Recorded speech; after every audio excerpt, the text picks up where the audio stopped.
आज बात करते हैं प्रकृति के एक ऐसे तोहफे की जो हम सब के लिए है। एक ऐसी चीज जो जिंदगी देती है और हम सबको एक दूसरे से जोड़ती है। तो चलिए पानी की इस कहानी में उतरते हैं।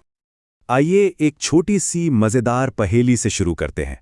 सोचिए, ऐसी क्या चीज है जो नीचे तो आती है पर कभी वापस ऊपर नहीं जाती? जी हाँ, इसका जवाब है बारिश।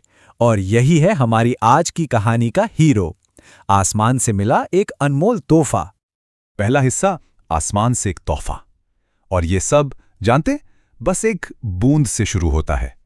जरा सोचिए, बारिश की बूंदें जब जमीन पर गिरती हैं तो कैसे पूरे माहौल में एक जान सी आ जाती है। सूखी धरती की प्यास बुझ जाती है ना? छोटी छोटी धाराएं बन जाती हैं और यहीं से पानी का एक कमाल का सफर शुरू होता है। अच्छा, कभी बारिश को बस देखा है? मतलब सच में ध्यान से, कि ये तेज वाली बारिश है या हल्की फुहार, बूंदें मोटी मोटी हैं या एकदम बारीक, और वो सीधी गिर रही हैं या हवा के साथ तिरछी। ये छोटे छोटे सवाल हमें बारिश को महसूस करना सिखाते हैं। दूसरा हिस्सा, पानी का अद्भुत सफर। तो चलिए बारिश की इस बूंद के पीछे पीछे चलते हैं। अब ये एक बड़ा जरूरी सवाल है। इतनी बारिश होती है, इतना सारा पानी जमीन पर गिरता है, आखिर ये सब जाता कहाँ है? देखिए, पानी का रास्ता इस बात पर तय होता है कि वो गिरता कहाँ है। अगर वो नरम मिट्टी या पौधों पर गिरे तो वो उसे सोख लेते हैं, लेकिन वहीं अगर वो सड़क जैसी पक्की जगह पर गिरे तो बस बह जाता है। लेकिन पानी के इस सफर का एक बहुत बड़ा हिस्सा है जो हमें दिखाई नहीं देता।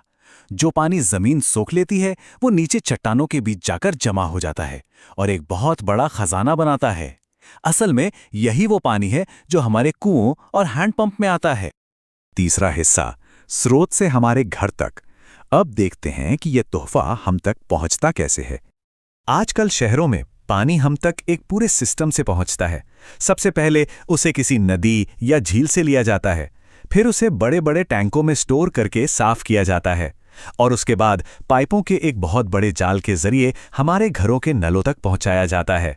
ये वाकई में एक कमाल की व्यवस्था है। लेकिन ये सोचना भी जरूरी है कि ये सहूलियत हर किसी को नहीं मिलती। आज भी दुनिया में बहुत सी ऐसी जगहें हैं जहां लोगों को पानी के लिए मीलों दूर जाना पड़ता है और उसे ढोकर लाना पड़ता है। सोचिए कितनी मेहनत का काम है ये। और जब इतनी मेहनत से पानी घर आता है तो उसे बहुत संभाल कर रखा जाता है। किसी के घर मिट्टी के ठंडे घड़े में तो किसी के यहाँ तांबे या स्टील के बर्तन में। चौथा हिस्सा, हमारी दैनिक बूंद, यानी हम रोजमर्रा की जिंदगी में पानी का इस्तेमाल कैसे करते हैं।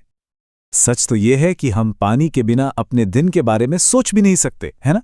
सुबह उठकर ब्रश करने से लेकर नहाने, पीने, खाना पकाने, हर काम में पानी ही तो है।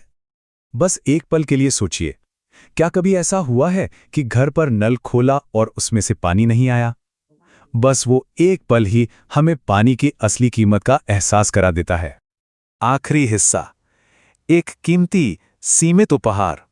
चलिए पानी की असली कीमत को और गहराई से समझते हैं। ये एक लाइन जल एक बहुमूल्य उपहार है, अपने आप में सब कुछ बयां कर देती है।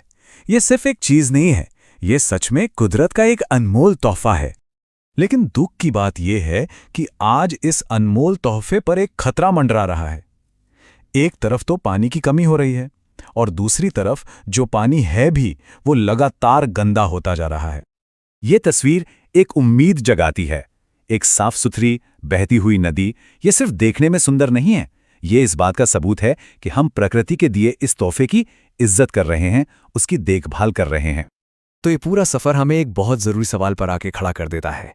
हम सब मिलकर इस कीमती तोहफे की देखभाल कैसे करें? और इसका जवाब शायद हम सबकी छोटी छोटी कोशिशों में ही छिपा है।